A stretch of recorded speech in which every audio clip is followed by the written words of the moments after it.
Greetings, my brothers and sisters out there.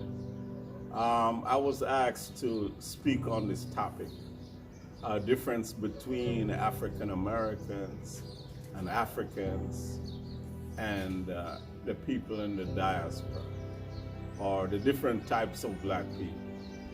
Well, as you may know, I was born in Jamaica, but I grew up in the United States, and I've been living back and forth in Africa for the last 26 years. So I would say I'm kind of triple heritage. You know, I can understand American culture very well. You know, I could speak like, I'm from America if I want to. I can talk like, I'm a Jamaican when I want, and I can talk like I be African man when I talk. I can speak, I have experienced all three cultures. So my experience and what my teachers or some of the people point out to me, that in the United States, there are three types of black people. You have African American, which is African American, or American recognized he has some African ancestry or culture or some customs.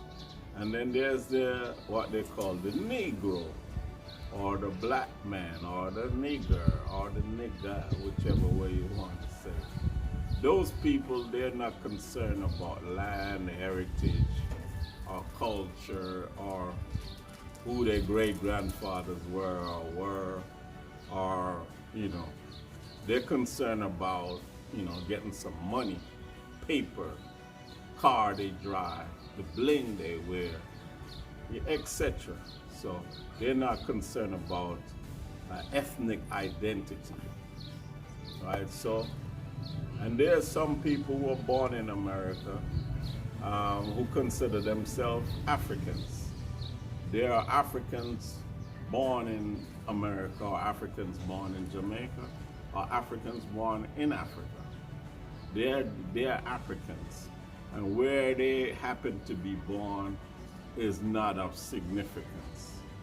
Marcus Messiah Garvey, he said he's not proud of a flag, a colored piece of flag, and he can't be proud of where the ship happened to leave his mother and where he was born.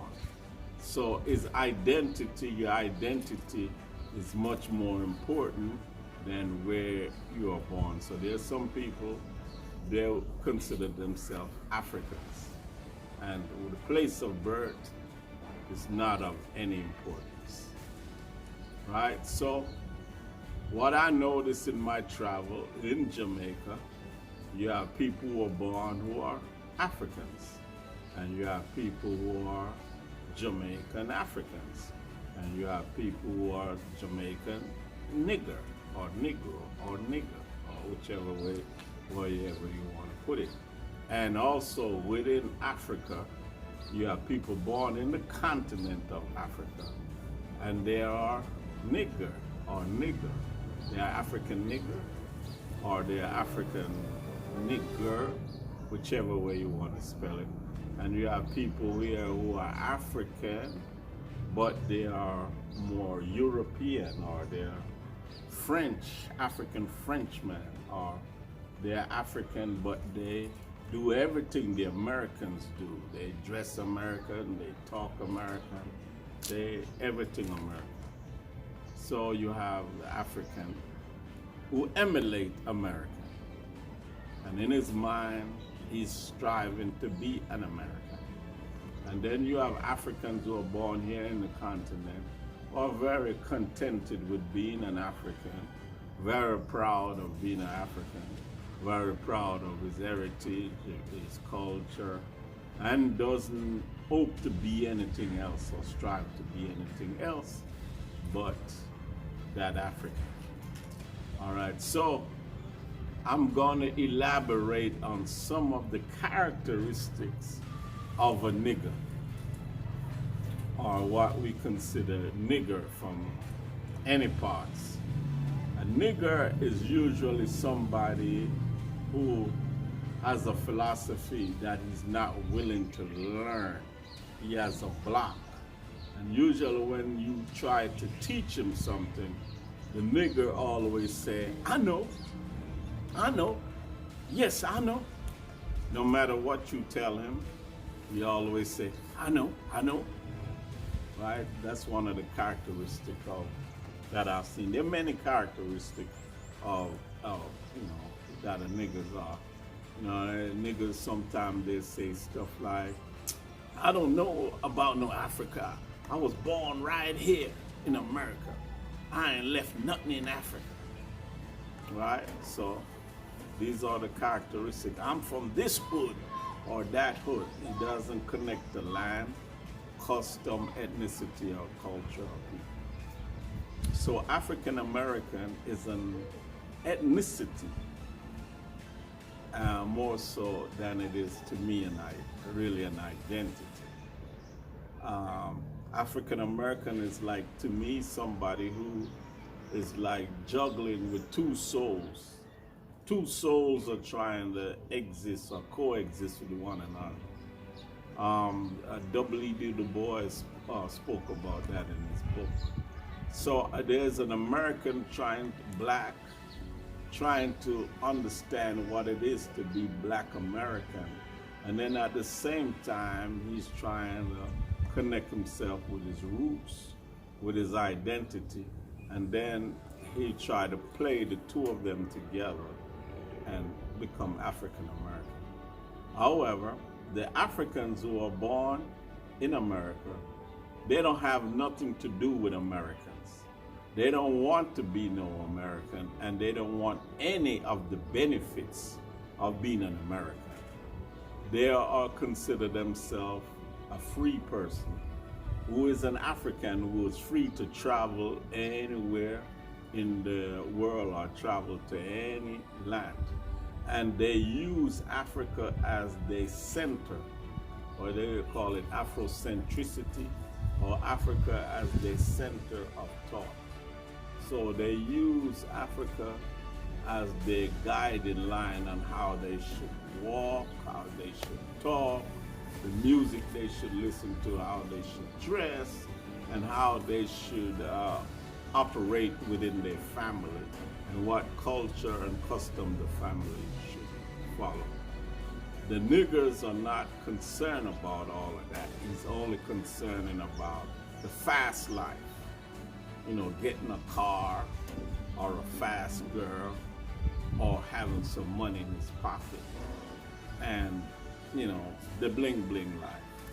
So whenever I hear conversation or people say, oh, the Africans said they're better than the Black Americans, or hear people say like the Jamaicans or the Caribbean people say they're better than the Americans, and they call them Yankee. And I hear people say, oh, Yankee people say, oh, them West Indians need to go back to their country, or go back to their homeland, or go back to Africa. So, you know, all these things, it depends on your consciousness, on whether you see yourself as an African, or whether you are an African, or whether you're not. Because sometimes a person may see themselves as an African, but they are in a delusion because their actions and their behavior is other than African. It's the idea versus influenced and assimilated by the European culture. And the European popular culture, or the European national culture, or the European ways. And so even though you take on those things, it makes you other than what your true self is. And that would take me more into the psychology of understanding who you really are, knowing yourself, and understanding where you're trying to go in terms of your development and what you would like to be.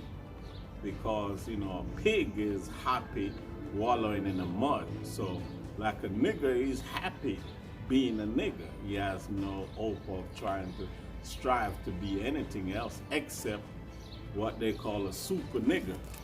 And a super nigger is like Oprah Winfrey, a black person who they say have achieved a lot in terms of money or economics or in terms of position of privilege. And, and through Hollywood or through the TV, media, or whatever, they have a rise in terms of money-wise. Let's say a rapper, let's say like, for example, say like Jay-Z. These people can be considered what they call super nigger, but they're still happy being a nigger, even though they have accumulated some wealth. So this is just a few insights or food for thought on the topic of Africa, African American or Jamaican African, and being a nigger, negro, nigga, or whatever you may want to call it. Peace and blessings. Assalamu alaikum.